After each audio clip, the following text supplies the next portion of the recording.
Jim Mathis has been a leader in New Bedford for quite a while, first as the chief executive for the New Bedford Area Chamber of Commerce. Then he led an effort to create mentoring programs in area schools, both New Bedford and Fall River, benefited from the Smiles program. Now, Jim is the president and CEO of Dennison Memorial in the South End. It's one of the oldest organizations in New Bedford dedicated to working with young people. Jim, welcome. Good to see you. Thanks, Jim. I appreciate being here. When you were with us earlier in 2017, you had some high praise for the New Bedford Public Schools reaching out to nonprofits like Dennison in the summer to go where the kids are, I think was a phrase that was used. Right. They went where the kids are, and they kept in touch with learning. How did that all work out? What's your assessment? Actually, it worked out really well, and it now has implications going forward.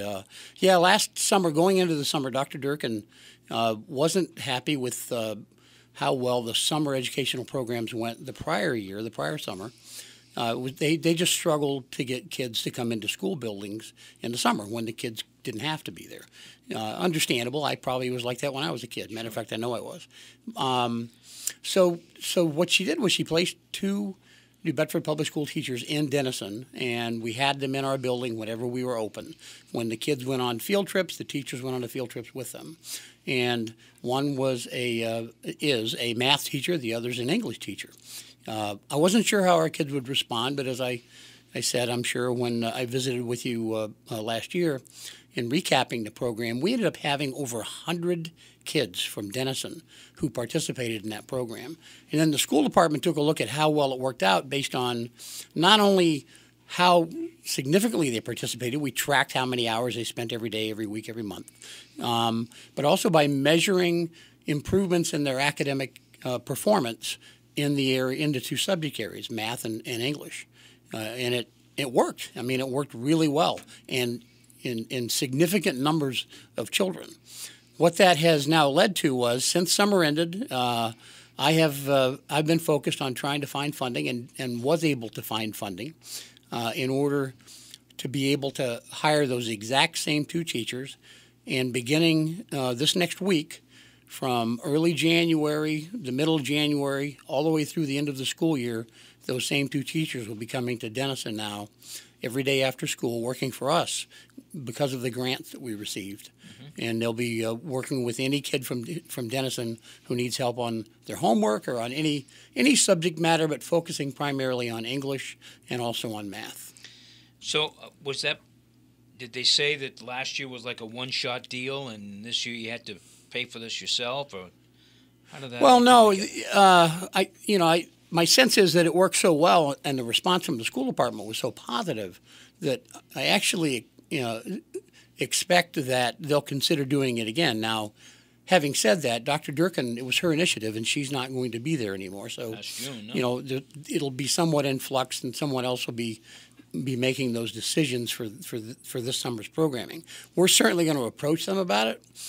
Sooner rather than later. I would imagine I'll start to try to engage the school department about it in late February, early March.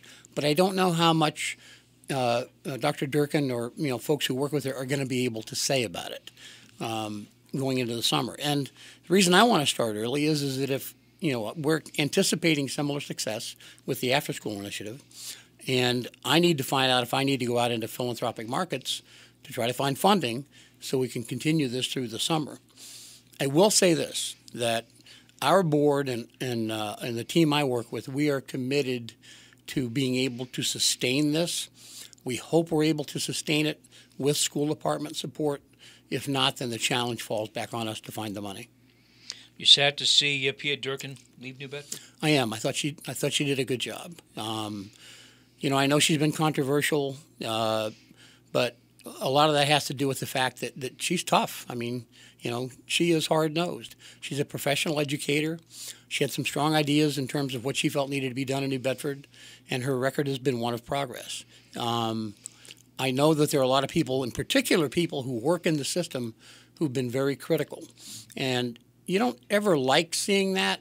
Teachers or even administrators who may be unhappy, whether they say it on the record or you hear it through back channels.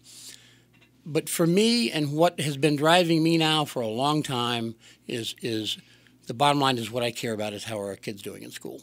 Are more of them doing better at every grade level every year, and are more of them at least finishing high school? And I don't want there to be casualties around efforts to do that, but if it's uncomfortable for some because of a manner in going about trying to make that kind of progress, there's some other things that take place that are uncomfortable for some. Don't like seeing it, but I don't even want to say that it's a case of tolerating it. Obviously, what was being done wasn't working, and so change was needed. And she definitely was a change agent. So yes, I'm going to miss her. It's not going to surprise me to see her leave here and go somewhere where she has an even bigger challenge in front of her. She's a talented professional administrator. You have led groups of people in your life, and so have I. Probably you've led a larger organization than I have, but one thing I've concluded is that you will not be liked by everyone. Right, you can't. You simply can't. That's right. And as a superintendent of schools, and talking about Dr. Durkin, but also in other schools in our region and throughout the country, the lifespan of a superintendent of a public school system, especially larger urban systems, is estimated to be around 3 years. I believe she was here for 5 years. Yeah. So when she's done, it'll be maybe in the middle of her 5th year. And one of the things I really liked about her was that she had a laser focus on student outcomes, on performance. And at the end of the day, that's what matters most to me. All the other stuff is important. I'm not saying it doesn't matter, but when I have to give certain things more weight than others, the student performance is what's most important at the end of the day, more important than anything else. All right, so you don't have any inside word on who the next superintendent will be? No, I'm not involved with that. I trust, I trust the wisdom of the folks who will make the decision. I know they'll I've already heard that they'll likely retain a consulting firm. So that's an important step because it allows them to cast a much wider net, which is important. And I know that they're also planning to involve a group to help in the surge that involves people inside the system and outside of the system. And at the end of the day, I have a lot of faith in our school committee. I have a lot of faith in Mayor Mitchell as the chair of the school committee and the others who serve there. When you were here last, you spoke also about a building relationship between Dennison and the police department. Mm-hmm. Has that continued to grow? It has, yeah. Yeah, it's been a pleasure to work with the New Bedford Police on a few levels. I personally know Chief Cadero quite well. Before I worked at the Chamber, I was the executive director of the local junior achievement program, and Chief Cadero was in high school at the time. We had about 500 kids involved in JA. We always selected the best 10 to 12 students at the end of the year to go on to the national conference representing Greater New Bedford.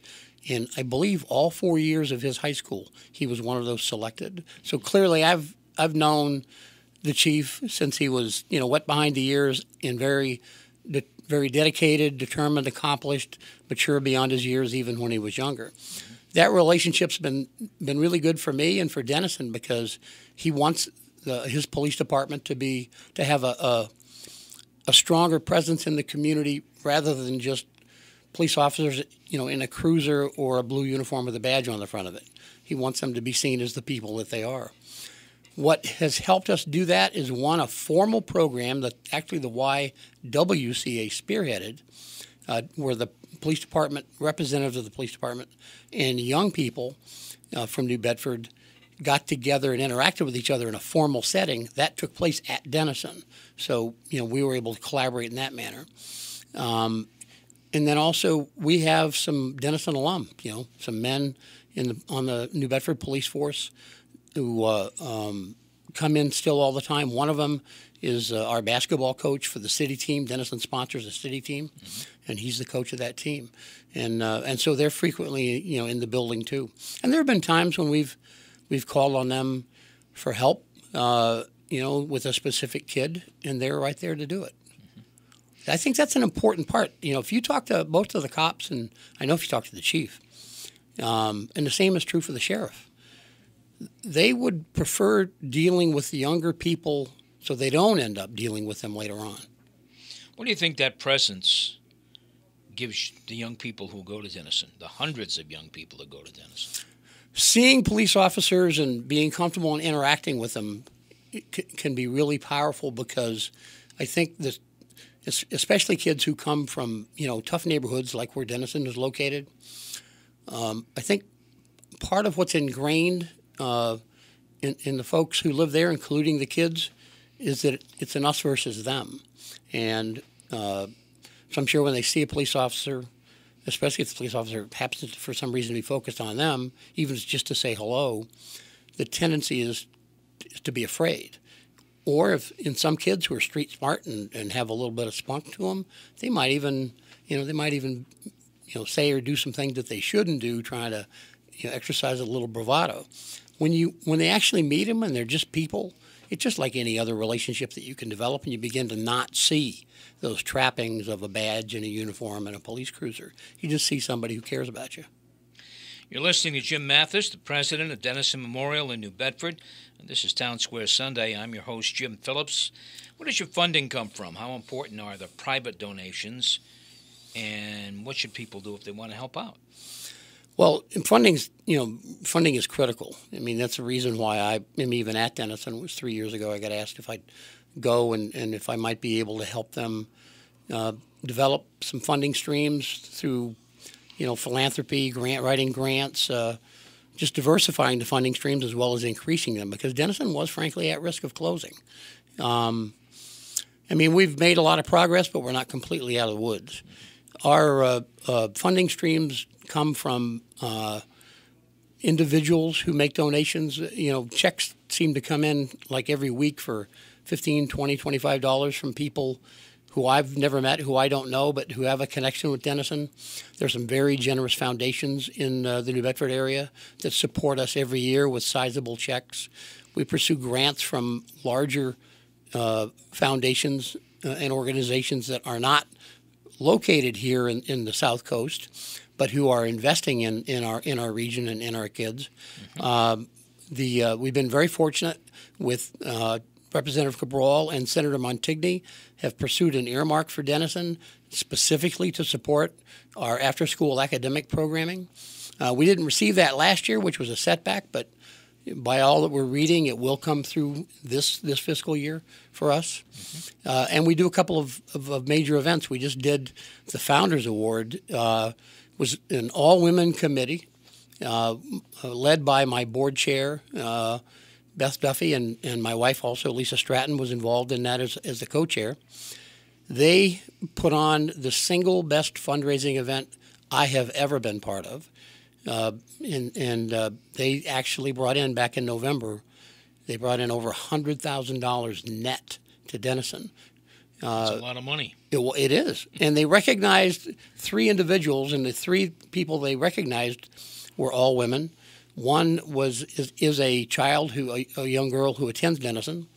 Another is a woman in the community who's achieved success, but who went to Dennison as a child. And a third is someone from the community who has distinguished herself as being somebody who serves as a wonderful role model for girls and boys. The reason for that they recognized the girl and the two women is Dennison was founded by 4 women back in 1868. Little known fact. And the first board of directors of Dennison, then called City Mission, was a 12-member board comprised entirely of women. The first man who became involved was Reverend Tristan Dennison, and so they named the place after him. I guess kind of as the way things have gone. I'm certain that women would see it that way. Yeah. We are one of the oldest nonprofits in the city. It evolved over time from an organization that was there to provide services to immigrants to who we are now, which is we're an organization almost identical to the New Bedford Boys and Girls Club. We're a youth-serving organization with a lot of structured activities, as well as having a full gymnasium and a playground out back. All of that? Where the kids can spend time. And how many youngsters are involved in Dennison? I checked just the other day. We are almost at 500 now. I think we were at 480, 481. We'll probably hit 500 by the end of January. On any given day, there can be as many as 150 kids actually in the building. If all 500 ever showed up on the same day, we'd be calling for help. We have a great staff. Our team, there's 3 of us who are full-time. I've been there for 3.5 years, but Sean Hargraves, our executive director, has been there for 35 years. And Joe Neves, who is the associate executive director and heads the child care program at Dennison, has been there for 32 years. Yeah. So these are guys, they're seasoned veterans. They're icons in that part of New Bedford. Institutional experiences invaluable. They actually, Sean was telling me how he's seeing grandchildren of kids who he worked with when he first started. What's going to be new in 2018? Is there one or two things you guys are working on for the coming year? Well, I would say the biggest thing is going to be a continued devotion to academics and wanting to offer structured programming that's centered on reading, specifically literacy and the literacy skills, because it's the key to every child's ability to do well in school. If they can't read, they can't learn. And too many kids in New Bedford, including those in our neighborhood down in the South End, struggle with their literacy skills.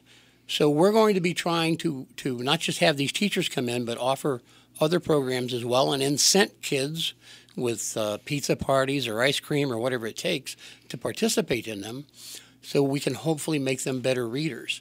And some, we want to have more fun activities as well.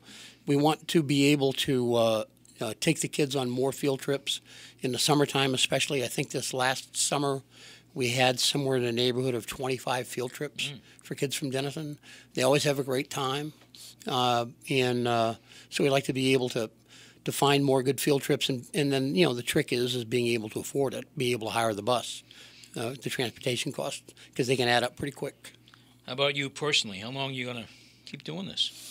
Well, I can tell you I'm enjoying it now. I'm having fun. Typically Monday mornings can't come soon enough for me. I do love going in. I love being around the kids. That being there and interacting with the kids isn't, by any stretch, my primary role. My primary role is on the business side and keeping the doors open and raising money. But as long as I continue to like what I'm doing and they're willing to keep me, I'll probably keep doing it to some degree. I know right now that my father retired when he was 67 years old, and I'm 66. That doesn't mean that I'm necessarily going to retire next year, but I'm starting to think about that. Yep. But I'm also thinking that I don't want to just stop doing stuff, and so maybe I'll keep my hand in another way. Yeah. I know the feeling. My guest has been Jim Mathis, president of the Dennison Memorial Youth Center and CEO of that Youth Center, South 1st Street, New Bedford? Yep, 755 South 1st Street. We wish you good luck and many donations in the new year for sure. We'll be right back with more Townsquare Sunday in just a moment.